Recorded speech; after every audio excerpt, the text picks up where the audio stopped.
Imagine you're camping in the freezing mountains. It's 30 degrees C outside. The wind is howling. You're safe inside your tent. Then suddenly, you cut your way out of the tent from the inside. Not through the door. You leave your boots, your jackets, everything, and run barefoot into the freezing darkness. That sounds like a horror movie, except it really happened. And to this day, nobody knows why. Welcome back. Today, we're diving into one of history's greatest unsolved mysteries, the Dyatlov Pass Incident, a case so strange that even after decades of investigations, documentaries, and scientific studies, people are still arguing about what happened. Avalanche? Secret military experiment? A natural phenomenon? Or something no one has been able to explain? By the end of this video, you'll know every major theory, and you can decide for yourself. The story begins in 1959. 9 young hikers from the Soviet Union set out on an ambitious winter expedition across the Ural Mountains. These weren't beginners. They were experienced skiers, climbers, and outdoor adventurers. Some had already completed extremely difficult expeditions. Their leader was Igor Dyatlov, a 23-year-old engineering student. The journey wasn't supposed to be easy, but nobody expected it to become one of the biggest mysteries in modern history. Their goal was simple: cross the mountains, complete the expedition, return home. Easy, at least that's what everyone thought. The group traveled by train, then by truck, eventually reaching the edge of the wilderness. As they moved deeper into the mountains, civilization slowly disappeared behind them. Only endless forests, frozen rivers, and mountains stretching beyond the horizon. One member became sick early in the trip and turned back. That decision probably saved his life. The remaining 9 hikers continued forward, completely unaware that none of them would ever return. For several days, everything seemed normal. They laughed, took photographs, wrote journal entries, even joked with each other. Looking at those pictures today, it's hard to believe what would happen just hours later, because on the evening of February 1st, 1959, they pitched their tent on the snowy slope of a mountain. The wind grew stronger. The temperature dropped even further. Night slowly swallowed the mountains. And sometime before sunrise, something happened inside that tent. Something so terrifying that 9 experienced hikers fled into the freezing darkness without even stopping to put on their shoes. And this is where the mystery truly begins. That night, no one knows exactly what happened. There were no witnesses, no recordings, no final diary entry, just silence. Days passed, then weeks. The hikers never returned. At first, nobody panicked. Winter expeditions often took longer than expected. But when the group missed their scheduled return, families grew worried. Soon, a search party was organized. Experienced rescuers headed toward the last known location of the expedition. What they found only deepened the mystery. There it was, the tent, half buried beneath fresh snow, still standing. But something was terribly wrong. The entrance wasn't open. Instead, the fabric had been sliced from the inside. Imagine being so desperate to escape that you don't even use the door. You cut your way through the tent wall. Then investigators noticed something even stranger. The group's boots were still inside. So were their heavy winter jackets. Food remained untouched. Cameras, diaries, personal belongings, everything was left behind. It's almost as if everyone suddenly decided that freezing to death outside was somehow safer than staying inside. Yeah, that doesn't exactly make sense. Then came the footprints. A single trail leading away from the tent. Some footprints belonged to people wearing socks. Some were barefoot. Others wore only one boot. Think about that for a second. It was nearly minus 30 degrees Celsius. At that temperature, exposed skin can begin freezing in minutes. Yet these experienced hikers walked into the darkness, almost completely unprotected. And here's the strangest part. There were no signs of panic in the footprints. No running, no chaotic scattering. They simply walked away, as if something had convinced every single one of them that leaving the tent immediately was the only option.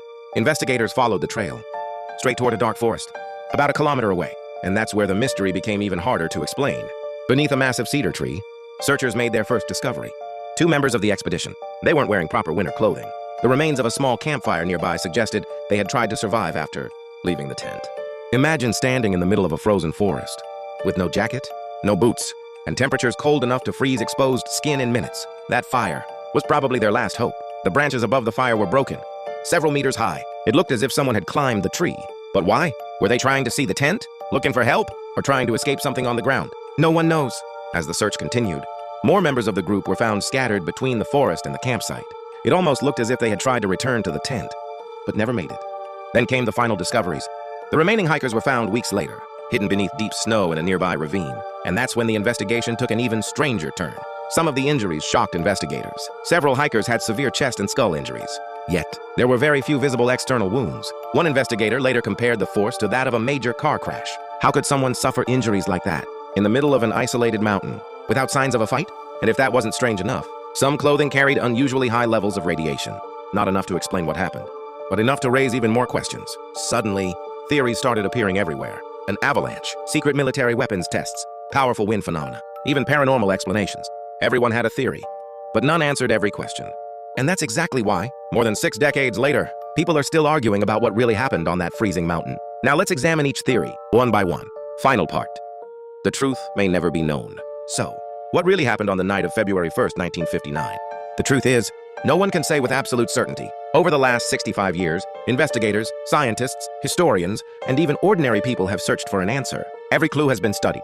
Every photograph has been examined. Every diary entry has been translated. Yet the mystery remains. Today, there are 6 major theories that attempt to explain the Dyatlov Pass Incident. Some believe a rare slab avalanche forced the hikers to escape their tent. Others think they accidentally walked into a secret Soviet military test. Some researchers argue that powerful, katabatic winds or infrasound created panic and disorientation. Another theory suggests that hypothermia caused confusion, leading to irrational decisions in the freezing darkness. A few believe they encountered wildlife or local inhabitants, although very little evidence supports that idea. And of course, there are those who believe the answer lies in something far stranger. The paranormal, unknown forces, or something we've never even considered. Each theory answers a few questions, but none of them answers all of them. Why was the tent cut from the inside? Why did experienced hikers leave behind their boots and warm clothing? Why were the footprints so calm? How were some of the injuries so severe? And why do so many details still refuse to fit together like pieces of a puzzle? Maybe one day, a new piece of evidence will finally reveal the truth. Or maybe the answer disappeared forever beneath the snow of the Ural Mountains. Sometimes the most terrifying stories aren't about ghosts or monsters. They're about real people who vanished into the darkness, leaving behind only questions. That's what makes the Dyatlov Pass incident so unforgettable. Not because we know what happened, but because we don't. And perhaps that's exactly why people are still talking about it more than 6 decades later. Now I want to hear your opinion. After hearing every piece of evidence, which theory makes the most sense to you? Was it an avalanche? A secret military operation? Or do you believe the real explanation is something we've never discovered? Write your theory in the comments. I read every single one, and your idea might even be featured in a future video. If you enjoyed this documentary and want more true mysteries, unexplained events, and urban legends from around the world, make sure to subscribe, because this is only the beginning. The world is full of mysteries, and together, we're going to uncover them, one story at a time. Until the next mystery, stay curious, stay skeptical, and never stop asking questions.